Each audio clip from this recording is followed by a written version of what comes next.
Marvel Rivals is an incredibly fun experience no matter what skill level you are in, but when first trying to really learn the game, it can be pretty overwhelming and frustrating. Luckily for you, I've gone through all the growing pains already, so here are the 5 tips I wish I knew before playing Marvel Rivals at a high level. My name's Paz, and let's get right into it. Starting off with the first tip, understand that Marvel Rivals is not Overwatch. While both of these games are popular hero shooters, they are both very different games. And I'm not talking about one being first person and the other one being third person. They simply play differently and require different skills from the player in order to win the game. Thus, they require a different approach. I'm not saying that there aren't similarities, but what I'm saying is that if you go into this game and say, yeah bro, I'm just playing Soldier 76, when you are on the Punisher, you are going to miss out on a lot of nuance and play worse as a result. Allow yourself to experience the game like it's the first time you are seeing the characters, and do not assume how a character should or shouldn't be played. There is a lot more room in this game to do some crazy shit compared to Overwatch, so let yourself loose. I also say to not go into this game with an Overwatch brain because it will just tilt you so much faster, I'm not gonna lie. When I first saw some of the stuff characters can do in this game, I was quick to dismiss it and not try it. But once I went in with a fresh mind, it made more sense that some characters were able to do what they could. So for your mentals and performance's sake, go into learning Rivals from here on out with a fresh mind and use any prior experience you may have from other hero shooters as a nice starting point, but not the end all be all. Next, we have to talk about how you should go about finding the characters you want to play. Because the game does not currently have role lock, it is important that you are flexible and can comfortably play at least one of the characters in every role.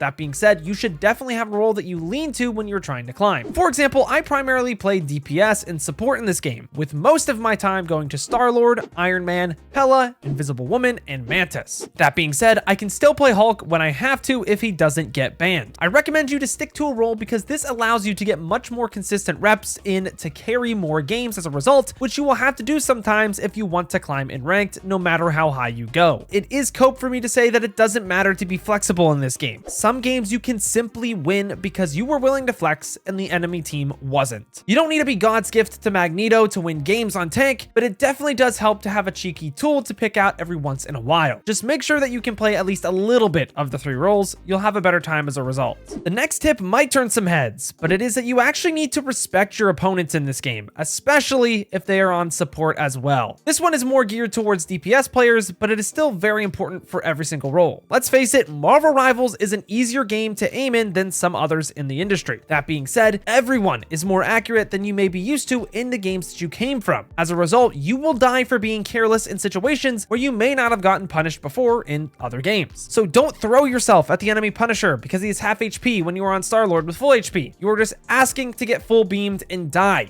even if you were in lower elos. The same goes for if you see a Luna Snow out of position, for example, because you are one snowball away from instantaneous death from the entire enemy team. Instead, make use of the environment to close the distance and create advantageous engagements for you and your team. After all, you are playing a third-person game, which means you can even use the camera around walls to spot check if people are sitting in a corner before taking duels. Use the game to help make it easier, not harder. Even if you are God's gift to aiming, that doesn't mean you should just ape it down mid and die. Another important thing to learn before you play the game is understanding the ultimate economy of the game and using it to your advantage. When I say ultimate economy, I am referring to what ultimates both teams have, how fast different characters get their ultimates, and using this to your advantage to plan how you want to tackle a fight. The main thing someone needs to understand when first learning this skill is to just keep an eye out on support ultimates, as they are the ones that have the easiest time completely shutting down your plays. It's safe to assume that supports are getting their ultimates every 2 to 3 fights, but there are other things that you can look out for. For example, if the enemy tank goes out and survives with low HP, you can assume that the enemy supports will have their ultimates noticeably faster because they got a lot more healing compared to normal. The same goes for enemy DPS if they full beam your tank from 100 to 0. That is a lot of damage out of the ordinary that is important to look out for. It takes time to get used to, but these things are important to keep track of as they are the things that truly set you apart as a player. The last tip I have for you all is to begin to try and understand the value of pressure in a game like Marvel Rivals. In other words, you do not have to kill someone in a fight to effectively take them out of the fight. Sometimes getting someone to 1 HP, forcing them to give up a powerful position, is more important than just going in for the kill, possibly giving the enemy an opportunity to counter your play and kill you instead. The reason it is important for everyone to know this is that when you get better at the game, DPS players will get better about doing this. You can either use this to your advantage or get rolled by being careless and taking stupid duels. For example, this first high ground is really strong and typically has characters like Hawkeye or Hela occupying it on defense. Due to where teams commonly hold on this side of the map,